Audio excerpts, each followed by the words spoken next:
नमस्कार, विद्या मंदिर में आपका स्वागत है। आज हम उपमा तथा उत्प्रेक्षा इन दोनों अर्थालंकार के विषय में चर्चा करेंगे। उपमा अलंकार। उपमा का अर्थ है सादृश्य, समानता तथा तुल्यता। समान धर्म के आधार पर जहाँ किसी वस्तु की समानता या तुलना किसी अन्य वस्तु से की जाती है, वहाँ उपमा अलंकार होता है। उपमा अलंकार के 4 अंग हैं। उपमेय, जिसकी उपमा दी जाए उसे उपमेय कहते हैं। उपमान, जिससे उपमा दी जाए उसे उपमान कहते हैं। साधारण धर्म, उपमेय तथा उपमान के बीच जो भाव, रूप, गुण, क्रिया आदि समान धर्म हो उसे साधारण धर्म कहते हैं। वाचक, उपमेय और उपमान की समानता को प्रकट करने वाले सा, एव, सम, समान, सो आदि शब्दों को वाचक कहते हैं। उदाहरण द्वारा देखिए, हरिपद कोमल कमल से। यह जो पंक्ति है, इस पंक्ति में उपमा के चारों अंग उपस्थित हैं। हरिपद, हरिपद की उपमा दी जा रही है, अतः यहाँ पर उपमेय जो है वह हरिपद है, जिसकी उपमा दी जाए। हरिपद की उपमा दी जा रही है, भगवान के कमल चरणों की उपमा दी जा रही है, अतः यहाँ पर उपमेय है ये। तथा हरिपद की उपमा किससे दी जा रही है? कमल। इसकी उपमा कमल से दी जा रही है, अतः यहाँ पर कमल उपमान है। जिससे उपमा दी जाए उसे उपमान कहते हैं, तो कमल यहाँ पर उपमान है। तथा कोमल, कोमलता वाले गुण में ही दोनों के बीच समानता दिखाई गई है। मतलब हरिपद तथा कमल दोनों की समानता किससे दिखाई गई है? कोमल। मतलब भगवान के चरण भी कोमल हैं और कमल भी कोमल होता है, अतः दोनों की समानता दिखाई जा रही है कोमलता से। तो यहाँ पर कोमलता जो है, कोमल जो है वह साधारण धर्म है। से यहाँ पर वाचक शब्द है। उपमेय और उपमान की समानता को प्रकट करने वाला जो शब्द है वो से है यहाँ पर, अतः से यहाँ पर वाचक कहलाएगा। यहाँ पर चारों ही जो अंग हैं वह चारों ही उपस्थित हैं, उपमा अलंकार के चारों अंग, अतः यहाँ पर पूर्णोपमा अलंकार है। उपमा अलंकार में उपमा के चारों अंगों में से यदि कोई सा भी एक अंग लुप्त होता है तो वहाँ पर लुप्तोपमा अलंकार होता है। सबसे पहले देखिए उपमेय लुप्तोपमा अलंकार। जहाँ पर केवल उपमेय लुप्त होता है वहाँ पर उपमेय लुप्तोपमा अलंकार होता है। उदाहरण देखिए, सांवरे गोरे घन छटा से फिरे मिथिलेश की बाग थली में। तो यहाँ पर उपमेय के अतिरिक्त उपमान, साधारण धर्म तथा वाचक यह तीनों भी अंग हैं, परंतु यहाँ पर केवल उपमा का उपमेय अंग नहीं है, अतः यहाँ पर उपमेय लुप्तोपमा अलंकार है। दूसरा देखिए, उपमान लुप्तोपमा अलंकार। जहाँ पर उपमान का लोप हो वहाँ पर उपमान लुप्तोपमा अलंकार होते हैं। मतलब उपमेय भी होता है, साधारण धर्म भी होता है और वाचक भी होता है, परंतु केवल वहाँ पर उपमान का लोप होता है, वहाँ पर उपमान लुप्तोपमा अलंकार होता है। सुंदर नंद किशोर सो जग में मिले न और। तो यहाँ पर देखिए, सुंदर नंद किशोर सो, यहाँ पर उपमा का ही केवल यहाँ पर अभाव है, अतः यहाँ पर उपमा लुप्तोपमा अलंकार है। तीसरा देखिए, साधारण धर्म लुप्तोपमा अलंकार। जहाँ पर साधारण धर्म का लोप हो वहाँ पर साधारण धर्म लुप्तोपमा अलंकार होता है। जैसे कुंद इंदु सम देहे उमा रमन करुणा अयन। तो यहाँ पर देखिए, कुंद इंदु सम देहे उमा रमन, यहाँ पर केवल साधारण धर्म कोई भी नहीं दिखाई दे रहा है। यहाँ पर उपमेय भी है, उपमान भी है तथा सम यहाँ पर वाचक शब्द भी है, केवल यहाँ पर साधारण धर्म का अभाव है, अतः यहाँ पर साधारण धर्म लुप्तोपमा अलंकार है। वाचक लुप्तोपमा अलंकार। जहाँ पर वाचक शब्द का लोप हो वहाँ पर वाचक लुप्तोपमा अलंकार होता है। उदाहरण देखिए, नील सरोरुहु श्याम तरुण अरुण बारिज नयन। यहाँ पर कहीं पर भी वाचक शब्द नहीं दिखाई दे रहा है, अतः यहाँ पर वाचक् लुप्तोपमा अलंकार है।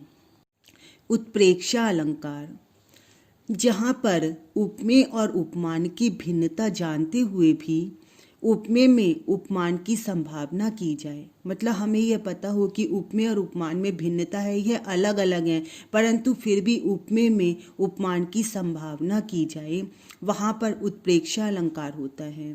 मनु, मनो, मानो, जनु, जानऊ, जानेहूँ आदि इसके वाचक शब्द हैं।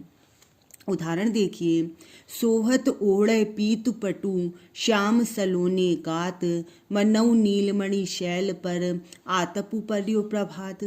यहाँ पर इस उदाहरण में देखिए, श्याम सलोने गात, श्याम सलोने श्री कृष्ण का जो श्यामल शरीर है, श्री कृष्ण के श्यामल शरीर पर सोहत ओढ़े पीत पटु पीले रंग के वस्त्र इस प्रकार सुशोभित हो रहे हैं। मानो नीलमणि शैल पर, नीलमणि पर्वत पर, आतपु परियो प्रभात, प्रभात की धूप पड़ रही हो।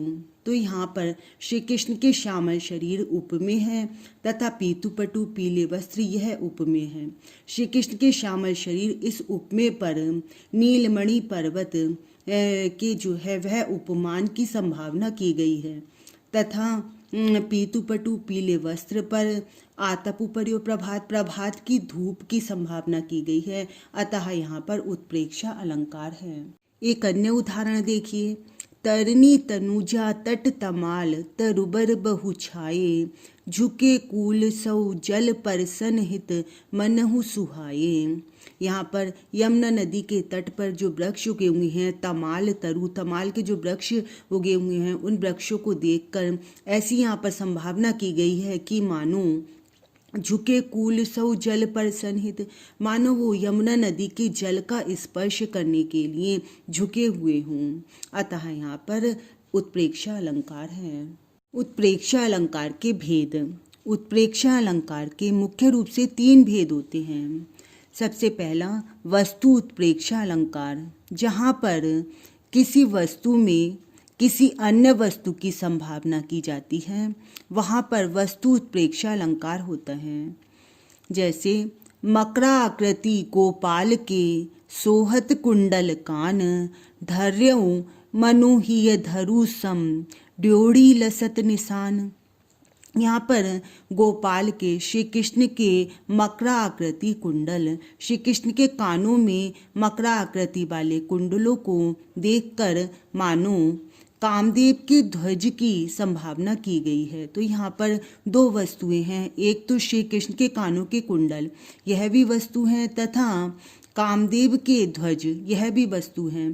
तो यहाँ पर श्री कृष्ण के कानों के कुंडल तो उपमेय हैं तथा कामदेव के ध्वज उपमान हैं। तो यहाँ पर दोनों ही वस्तुएं हैं, अतः यहाँ पर वस्तु उत्प्रेक्षा अलंकार है। हेतु उत्प्रेक्षा अलंकार, जहाँ पर अहेतु में अर्थात जो कारण ना हो उसमें हेतु की संभावना की जाती है, वहाँ पर हेतु उत्प्रेक्षा अलंकार होता है। उदाहरण देखिए, रवि अभाव लखी रैनी में, दिन लखी चंद्र विहीन, सतत उदित इहि हेतु जन, यश प्रताप मुख कीन। यहाँ पर देखिए, रवि अभाव लखी रैनी में मतलब रात्रि में रवि का अभाव, सूर्य का अभाव तथा दिन लखी चंद्र विहीन और दिन में चंद्रमा का अभाव। राजा का जो यश प्रताप के सतत दैदीप्यमान होने का हेतु रात्रि में सूर्य का तथा दिन में चंद्र का अभाव बताया गया है। मतलब रात्रि में तो सूर्य नहीं दिखाई देता है तथा दिन में चंद्रमा नहीं दिखाई देता है, मगर राजा जो है उसका यश और प्रताप हर समय दैदीप्यमान है, सतत दैदीप्यमान है। अतः अहेतु में हेतु की संभावना की जाने के कारण यहाँ पर हेतु उत्प्रेक्षा अलंकार है। उत्प्रेक्षा अलंकार का 3य भेद देखिए, फलोत्प्रेक्षा अलंकार, जहाँ पर झूठे फल को ही यथार्थ फल मान लिया जाता है। मतलब वास्तविकता में वह फल नहीं होता, परंतु उस झूठे फल को ही यथार्थ मान लिया जाता है, यथार्थ फल मान लिया जाता है, वहाँ पर फलोत्प्रेक्षा अलंकार होता है। उदाहरण देखिए, हर्ष ही निरखी राम पद अंका, मानहु पारस पायउ रंका। रंका दरिद्र व्यक्ति ने जब भगवान राम के जब पद चरणों को जब दर्शन किए, जब दरिद्र व्यक्ति ने भगवान राम के चरणों के दर्शन किए तो वह इतना अधिक हर्षित हुआ, इतना अधिक प्रसन्न हो गया। मानो पारस पायउ, मानो उसने पारसमणि को प्राप्त कर लिया हो। तो यहाँ पर पारसमणि इस असत्य फल, पारसमणि कोई वास्तविकता में फल तो नहीं प्राप्त हुआ उसे, तो इस झूठे फल को यथार्थ मानकर जब मान लिया गया तो उस असत्य फल का अनुमान किया गया है, अतः यहाँ पर फलोत्प्रेक्षा अलंकार है। मुझे उम्मीद है कि आपको अलंकार अच्छी प्रकार से समझ में आ रहे होंगे। आप इसी प्रकार से मेरी वीडियोस देखते रहिए, लाइक और शेयर करते रहिए और इसको सब्सक्राइब भी अवश्य कीजिए। धन्यवाद।